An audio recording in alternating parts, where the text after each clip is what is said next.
दोस्तों आप सभी का फिर से स्वागत है एक नई वीडियो पर। दोस्तों आप भी श्रमिक कार्ड के थ्रू छात्रवृत्ति पाना चाहते हो बिना ई मित्र पर गए, तो दोस्तों आप अपनी एसएसओ आईडी से खुद ही इस श्रमिक कार्ड के थ्रू छात्रवृत्ति का फॉर्म लगा सकते हो और हर क्लास की छात्रवृत्ति पा सकते हो।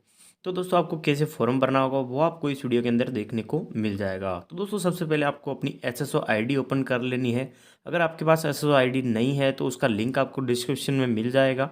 उस वीडियो को देखकर आप अपनी एसएसओ आईडी बना ले। एसएसओ आईडी बनाने के बाद सिंपली इस प्रकार से आपको प्रोफाइल खुल जाएगी और सारी जो सर्विसेज है वो आपको यहाँ पे देखने को मिल जाएगी। तो सिंपली इस प्रकार से आपको यहाँ पे क्विक सर्च का ऑप्शन देखने को मिलेगा, जहाँ पे आपको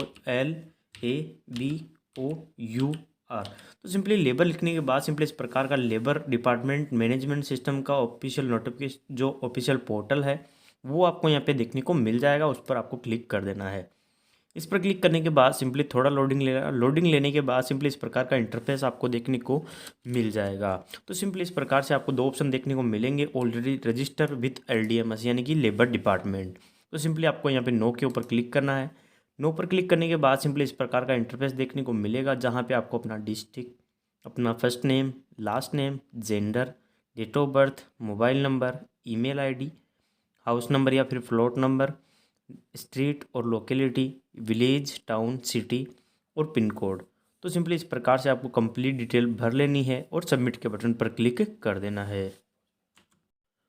तो सिंपली इस प्रकार सबमिट के बटन पर क्लिक करने के बाद इस प्रकार का पोर्टल आपको यहाँ पे देखने को मिल जाएगा, जिसके अंदर आपको राइट कॉर्नर के अंदर सिंपली BOCW वेलफेयर बोर्ड का इसका ऑप्शन आपको देखने को मिल जाएगा। इस ऑप्शन पर आपको क्लिक कर देना है। इस पर क्लिक करने के ऊपर आपको 4 ऑप्शन देखने को मिलेंगे: beneficiary registration, beneficiary renewal, apply for scheme और प्रिंट आइडेंटिटी कार्ड। तो सिंपली आपको श्रमिक कार्ड की स्कॉलरशिप का फॉर्म भरने के लिए आपको अप्लाई फॉर स्कीम पर क्लिक करना है।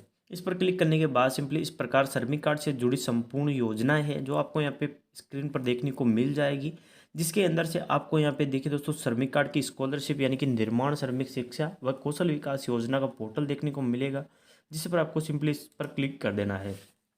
इस पर क्लिक करने के बाद सिंपली इस प्रकार से जो LDMS का जो एप्लीकेशन फॉर्म है वो आपके सामने खुल जाएगा। सिंपली आपको BOCW welfare board application for availing scheme benefit, तो सिंपली इस प्रकार का ऑप्शन देखने को मिल जाएगा, जहां पर आपको अपना रजिस्ट्रेशन नंबर डालना है। जो श्रमिक कार्ड रजिस्ट्रेशन नंबर है वो आपको यहाँ पे डालना है। वो डालने के बाद सिंपली इस प्रकार से जन आधार कार्ड द्वारा जो आपका जन आधार कार्ड नंबर है आपको ऑटोमेटिकली आपको यहाँ पे फिल हो जाएगा, और रजिस्टर्ड बेनिफिशियरी है वो आपको यहाँ पे सेलेक्ट करना है। सेलेक्ट करने के बाद सिंपली उसका मोबाइल नंबर है वो ऑटोमेटिकली फिल हो जाएगा।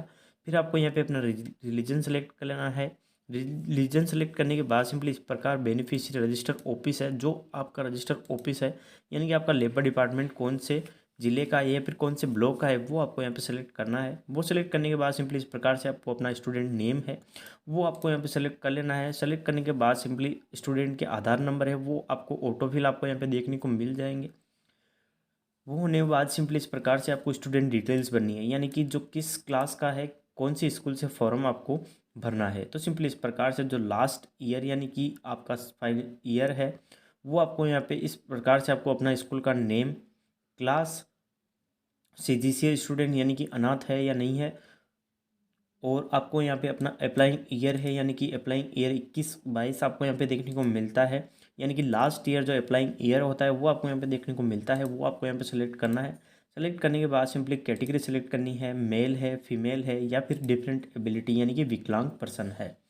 तो दोस्तों इस प्रकार से आपको इसके बाद आपको जो कंस्ट्रक्शन वर्क सर्टिफिकेट है वो आपको यहाँ पे देना होता है, जिसके अंदर से आपको जो सर्टिफिकेट है, जो आपके 90 दिन का सर्टिफिकेट है वो किसके द्वारा जारी किया गया है, जिसके अंदर आपको बहुत सारे ऑप्शन देखने को मिलते हैं, जिसके अंदर register contract worker, trade union, labour inspector, ग्राम सेवक, एम्प्लॉयर, कॉन्ट्रैक्टर या फिर फर्म। तो इस प्रकार से आपको बहुत सारे ऑप्शन देखने को मिल जाते हैं, जिसके अंदर आपको यहाँ पे उसका name, gender, address, Aadhaar number, PAN card number, GST number या फिर मोबाइल नंबर, आपको अलग अलग सर्टिफिकेट के अंदर अलग अलग ऑप्शन देखने को मिलता है, जिसके अंदर आपको उस सर्टिफिकेट के आधार पर इन कॉलम को फिल कर देना है। फिल करने के बाद सिंपली इस प्रकार से आपको जो बेनिफिशियरी बैंक डिटेल्स है वो ऑटोमेटिकली आपको जन आधार कार्ड के द्वारा ऑटोफिल आपको यहाँ पे देखने को मिल जाएगा, जिसके अंदर account holder name, bank account, IFSC code, bank का नेम, MICR कोड और बैंक डिटेल्स, जिसके अंदर आपको यहाँ पे देखने को मिल जाता है। ये सब भरने के बाद सिंपली इस प्रकार से आपको अपना जो कैप्चा है वो आपको यहाँ पे देखने को मिल जाता है। वो कैप्चा आपको यहाँ पे फिल करना है और सेंड रिक्वेस्ट के ऊपर क्लिक कर देना है। तो इस प्रकार ऊपर की सारी कंप्लीट डिटेल्स भरने के बाद आपको डॉक्यूमेंट अपलोड करने के ऑप्शन देखने को मिलते हैं, जहां पर जिस कक्षा या कोर्स के लिए छात्रवृत्ति चाहिए गई, यानी कि जिस कोर्स के लिए आप छात्रवृत्ति का फॉर्म भर रहे हो उसकी स्व प्रमाणित अंक तालिका यानी कि मार्कशीट आपको यहाँ पे अपलोड करनी है, जिसका फॉर्मेट JPG या PDF कोई भी हो सकता है। सेकंड नंबर पर आपको शिक्षण प्रशिक्षण संस्थान प्रधान के द्वारा दिया हुआ प्रपत्र जिस पर हस्ताक्षर और सील साइन किए हुए हो वो आपको यहाँ पे अपलोड करना है, जिसका फॉर्मेट आपको PDF या JPG दोनों हो सकते हैं। और उसके बाद तीसरे नंबर पर आपको पिछले 12 माह के अंदर हिताधिकारी यानी कि जो श्रमिक कार्ड धारक है उसके द्वारा निर्माण श्रमिक के रूप में 90 दिन का कार्य करने का प्रमाण पत्र आपको यहाँ पे अपलोड करना है, जिसके बाद अपन अपलोड कर लेते हैं। सिंपली इस प्रकार से आपको अपलोड पर चूज़ फाइल पर क्लिक करना है। इस पर क्लिक करने के बाद सिंपली इस प्रकार से आपको मार्कशीट अपलोड करनी है। मार्कशीट अपलोड करने के बाद सिंपली इस प्रकार से आपको यहाँ पे फॉर्म है वो आपको अपलोड करना है। फॉर्म अपलोड करने के बाद सिंपली इस प्रकार से 90 दिन का जो काम है वो आपको यहाँ पे अपलोड करना है। वो अपलोड करने के बाद सिंपली इस प्रकार से आपको यहाँ पे अपना कैप्चा है वो फिल करना है। कैप्चा फिल करने के बाद सिंपली इस प्रकार से आपको सेंड रिक्वेस्ट और व्यू स्कीम टेकन, तो सिंपली इस प्रकार से आपको सेंड रिक्वेस्ट के ऊपर क्लिक करना है।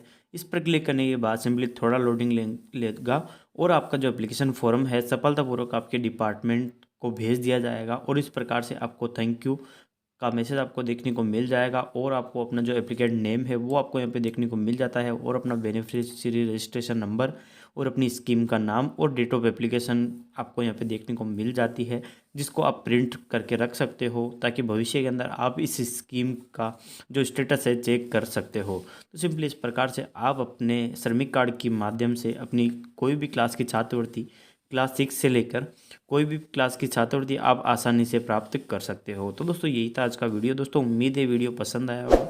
दोस्तों वीडियो पसंद आए तो लाइक करें, चैनल को सब्सक्राइब करके बेल आइकन को जरूर दबाएं ताकि इसी प्रकार के वीडियोज़ आपको सबसे पहले मिल सके। तब तक के लिए जय हिंद, वंदे मातरम।